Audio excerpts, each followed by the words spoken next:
Is it just me, or does anybody else's ears and brain stop working when a fine ass woman is talking to them? Like, why does that happen? And why is it so embarrassing? Like, I never know how to recover. Like, this auntie who slid in my DMs, this fine ass auntie who slid in my DMs a while back. She was talking to me and we was having a nice little conversation. We was playing some type of game like Would You Rather. She was liking all of the answers that I was picking. I was like, oh, I'm hitting it out the park. She was like, yeah, you got all the cool points. I said, what's my total? What's my points? And the number she gave was exactly 7 digits. So in my head, I'm thinking, oh, she played that real smart. She played that real cool. Now she gave me her number on the low. So I immediately texted her and it was crickets. It was nothing back. Next thing you know, she's back messaging me. I'm like, so you just go ignore my text? She was like, when did you text me? And she was like, when did I give you my number? I said, I thought the points was your number. I really texted that number. She said, no, it wasn't. I said, I have got to go. This is embarrassing. I got to go. She was like, no, please stay.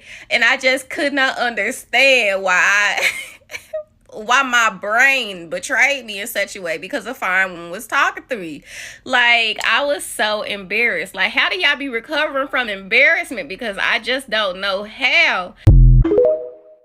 We was on the same wavelength. Like, no, it wasn't your fault. She just wasn't smooth enough, because that was something I would do. Like, oh, this is the total. These are my digits, if I was giving out my phone number. But no, I don't, because this is like the third time I didn't change my number, because people be tripping. But if I was giving out my number, if I was laying game, if I was back up in the streets scoping for my next boo, oh heck yeah, I'm a smooth mother freaker, honey. I don't really have this problem. I don't have this problem, because I see pretty people all the time. And if I had this problem, I would just be stuck. I would just be stuck.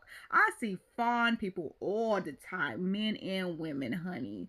And especially if I see a woman, bruh, Miss Casanova over here, because ain't no way I ain't about to make your panties wet. My coworker was just telling me that today. He was just like, we have another coworker at the other site that is gay. He was like, first thing he said to me was, do you like white women? And I was just like, wait, what?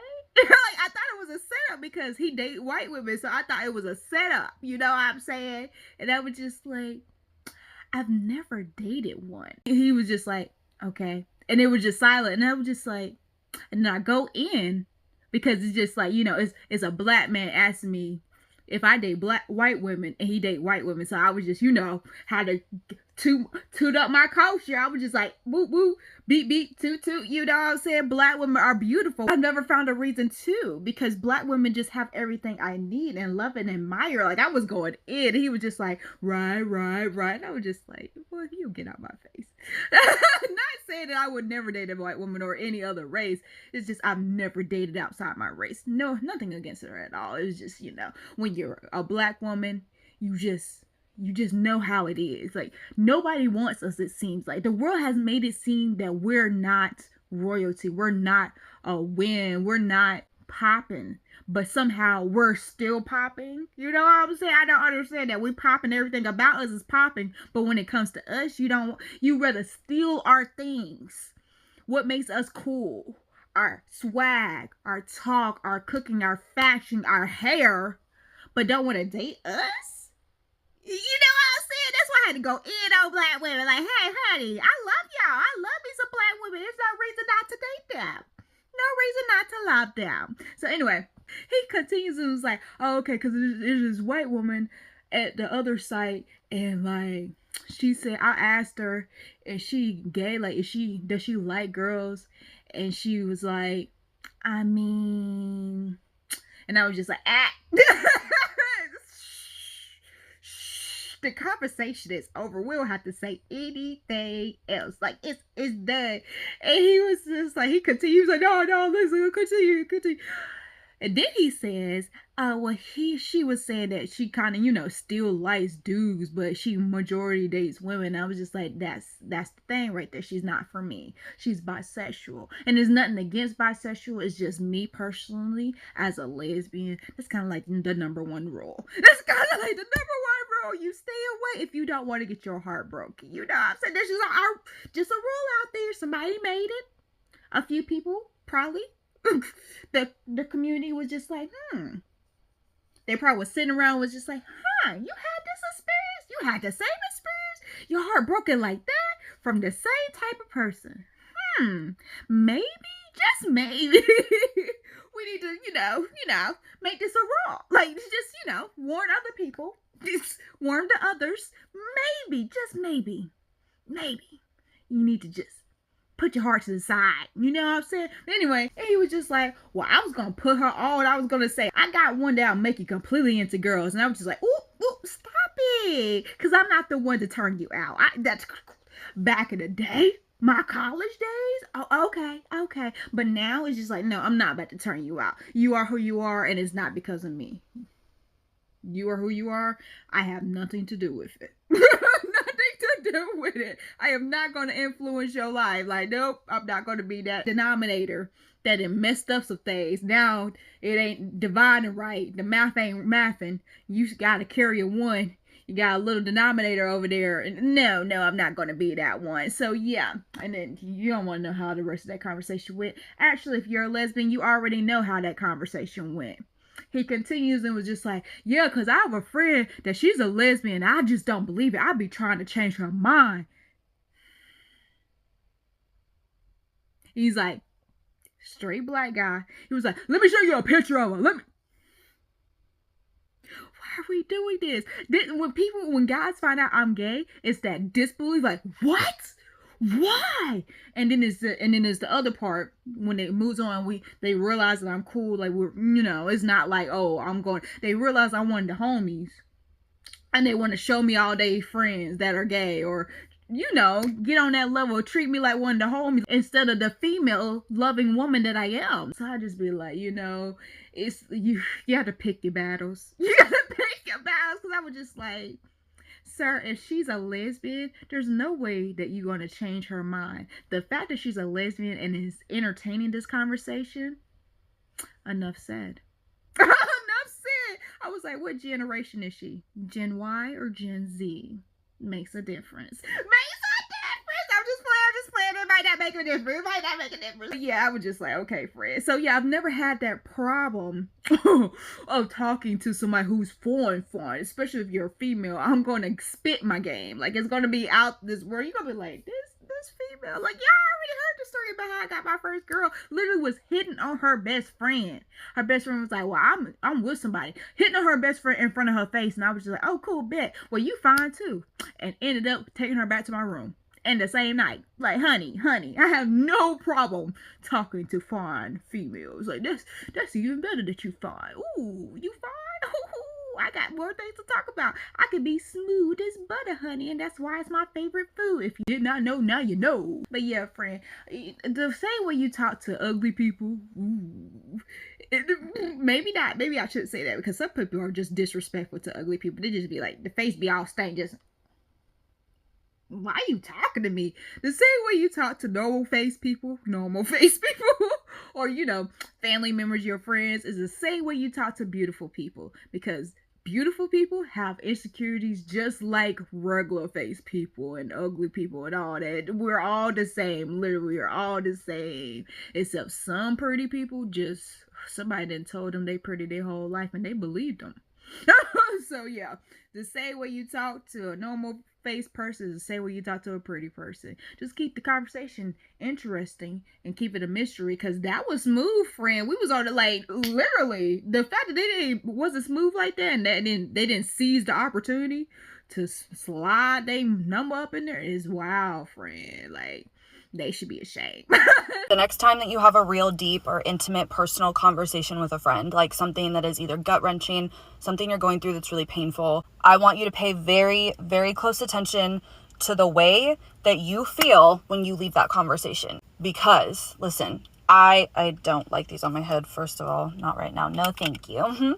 The other night, I went to dinner with one of my really close friends, and we were just going back and forth. We have great banter. We can just talk for hours, and it never gets boring. It never gets tired. It never gets awkward. We're going back and forth talking about real life shit. As a mom, as somebody that's just trying to figure out life, as somebody that's almost 30, da-da-da-da-da. We were talking about her for a while, and then she flipped it on me and started asking me questions. I started talking about myself and some things that were going on with me. A lot of personal things about having no fucking family ever. My whole life just really struggling with that concept and how emotional it makes me.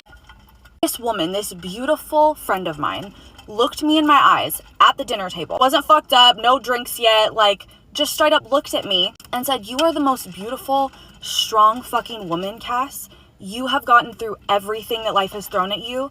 This is going to be okay. You are going to be more than okay." She was just going on and on and on. She said, "You are the strongest woman I know." It almost made me uncomfortable for a minute for a couple different reasons. But I let myself really just feel it, and I didn't stop her. I just let her say what she wanted to say about me. I didn't even need any more confirmation. She's been my best friend for like 10 years now. But it was just another like, fuck, I am blessed with such a good friendship. I felt loved. I felt worthy.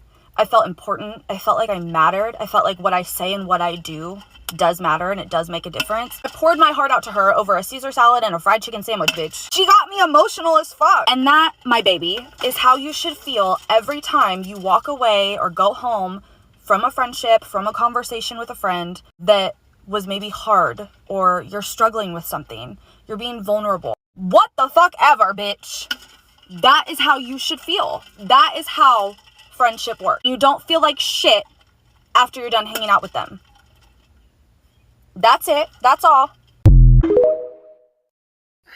That's it. That's all. Thank you, boo. I appreciate that, friend. Honey, I strive to be that person, because I have been that friend. My friends have been telling me what's going on, and I be hyping them up, and then I feel a little like, ooh, you know, like I be like, oh snap, I'm gay. I don't want them to like that to come off. You know what I'm saying? Because when you're gay, sometimes people see that before they see you, and I have to catch myself, and I'd be like, what, bitch, whatever, because this is your friend. They should know for a fact that you don't want to be with them. You just hyping them up because you see the good in them, and it's just like, hey, I need to remind you, boo, that you that bitch, like literally. And I feel you on that. That's how you need to leave from a conversation with your friends, and that's why that's why I don't have friends. That's why I don't have friends, because my friends know me as this bubbly, outgoing, happy, all the time, good energy person. And in those moments, people can't handle it. They can't handle when I'm not happy. And I've learned that. That's why I distance myself, because I don't want to take away nobody's joy. Because literally, I've had people be like, ooh, what's going on with you? Not like, I want to know what's going on with you. It's like, why are you not the life of the party? Now, I don't care what's going on, but you're not like the life of the party. So you need to get that together. Honey, it's happened so much, especially in my family. My family would literally, and it gets on my nerves, because I'm a type of person who, if I'm feeling this way or whatever I'm feeling, let me sit in it. Let me sit in it for a while. Don't bother me. Don't try to make me feel better or whatever. Don't do that. Let me sit in this.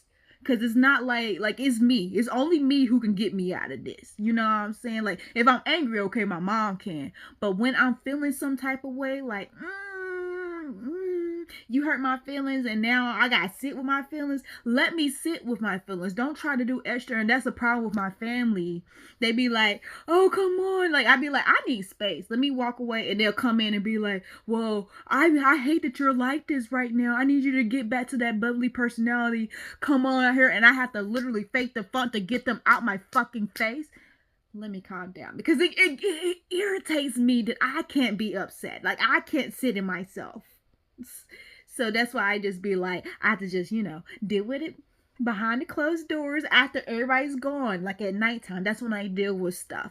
But in front of people's face, I can't be fake. But when it comes to me, it's just like, okay, I'm going to just give you what you need. give you what I can give you that you need. And then I'm gonna walk away. And a lot of the times I isolate myself just so I'll never have to feel that and have to ever fake the funk. It's just like I'm over here and literally I do mental things and I'll be out there grounding, sunbathing, even though the sun ain't real no more apparently. Be out there sunbathing just to get my energy right so I'll be able to just deflect. Like all this stuff can bounce off of me and I can keep my joy and no one can take my energy and my joy away from me. Like I've been working on it and I've been doing very, very good, honey. I pat myself on the back because me and God been working with me, honey. Like, oh, it's been a big difference. Like literally, I feel like people can see how much of a difference. Not like they wasn't seeing the good energy I had before and the positivity, but now it's just like you can tell. Like I can tell when people look at me, they just stare and they just. And the other day, this woman was just like, "Oh my gosh, your energy! I love this. You need to come around more often. Oh my gosh!" And it just made me feel good because it's like, yo, all the work I'm doing, people are recognizing it. And this other guy came into my job and was just like, "Are you always this in such a great mood?" And I'm just like, "I try to be. Thank you for noticing." Because it's like a mental thing. Like you have to work on it. You got to be mindful. Like, hey, the energy I give off into the world or put off or the energy I'm in, people can feel that. And they want, they take it in. Like you can say nothing to somebody and they feel it, feel your energy. So I would like to make my energy positive and helpful and good and loving. Like people see God in me. That's what I want. So yeah, friend, I feel you on that. That's how you're supposed to leave from a conversation with your friend or anybody in your circle, your immediate circle. Like, yo, I feel good about that. I feel love. Somebody's in my freaking corner. Love that for you, friend. Keep that friend. Yes. And if you don't have a friend like that, go find you a friend like that. And if you have a friend I really hope you have a friend like that. Keep that friend. That's a lifetime friend. Reason, season, lifetime. Subscribe.